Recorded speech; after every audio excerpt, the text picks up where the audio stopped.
Ruben को नुआ बही नहीं तुंड खोलिला बीजेडी। नवीन पांड्यान को पाई बाहरी आसिले अरुण। रुबेन को कार्य निंदनीय, तांको प्रत्याख्यान करिबे जनता। नवीन को न भेटी चा खटी गुली खटी कथा को नहीं बही लेखुचंती रुबेन। दम थिले मोदी को 400 पार बाबद रे पुस्तक लेखि देखांतु। शंख दल भितरे कुहुरुथिबा नियारे घिओ ढालिचंती रुबेन बाराजी।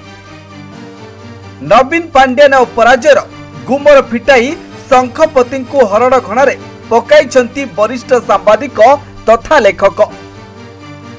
आउ जहाकु नहीं शंखुआंक भितरे निया हुतास नेबा परे एबे लिभेइबा कार्य पाई तत्पर होई पड़िछि बीजेडी। नवीन पांड्यान को पाई मुह खोलिचंती बीजेडी वरिष्ठ नेता तथा विधायक अरुण साहू। 2024 निर्वाचन काल रे बीजेपी और बीजेडी मध्यरे मेंट पाई उद्यम होइतिला बोली रुबेन तांको नुआ बही नवीन पट्टनायक द अथॉरिटेटिव रे लेखिथिले। एहार उत्तर रखिछि बीजेडी।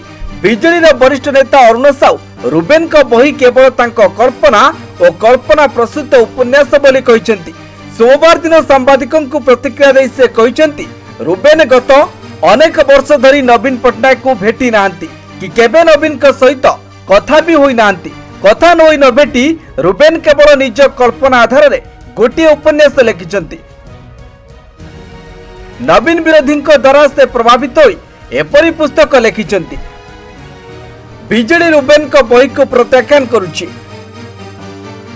ओडिशार लोक भी बही को प्रत्याख्यान बोली से कहिचंती। रुबेन एही बही लेखि कौनसी प्रशंसामूलक कार्य करि नाहंती, बरं से एक निंदनीय कार्य करिसंती। नवीन पट्टनायक को साक्षात न करी किंबा कथा न होई तांको विरोधी मत को नहीं से केवल बही लिखिचंती। निर्वाचन बेले मध्य रुबेन जड़े सांबादिक बड़ी नुहे बरं विरोधी दल नेता बड़ी व्यवहार करुथिले। जनक संपर्क में लेखिबा बेले सौजन्यमूलक भावे तांको साक्षात नेबार थिला, किंतु से सेमिति किछि न करी केवल निज मतामत बही रे रखिचंती। चा खटी गुली खटी कथा को नहीं बही लिखिचंती बोली अरुण कहिचंती।